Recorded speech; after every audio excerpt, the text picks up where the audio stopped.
પેપરમાં શું આવશે શું નહીં આવે આવા બધા વિચારો મગજમાં ફરશે તો તમારે આ વિચારોથી દૂર રહી માત્ર વાંચવાનું અને રિવિઝન પર ફોકસ કરવાનું છે।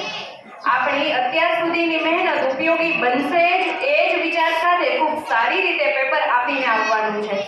ઓકે, કાર્યક્રમમાં આગળ પ્રવેશતા આપણને ટીચરે શરૂઆતમાં જ કીધું હતું એમ કે આજ ધોરણ 10 અને 12 ને કંઈક સરપ્રાઈઝ મળવાની છે અને બાકીના વિદ્યાર્થીઓએ એ સરપ્રાઈઝ જોવાની છે।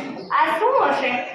વિદ્યાર્થી, તમે અહીંયા ભણવા આવો છો, તમને કેટલાય તમારા જેવડા વિદ્યાર્થીઓ, તમારાથી મોટા અને નાના વિદ્યાર્થીઓ તમે દરરોજ મળો છો ને જોવો છો। આ બધા જ વિદ્યાર્થીઓ પાસે એક સરખા ગુણ હોય છે?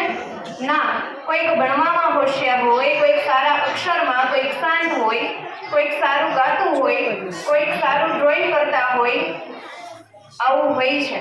તો ધોરણ 10 અને 12 ના વિદ્યાર્થીઓમાં જેમાં કોઈકમાં કોઈકને કંઈક આવડત અલગ છે તેઓ માટે મેડ બાય ટીચર્સ એવોર્ડ આપવાના છીએ અમે।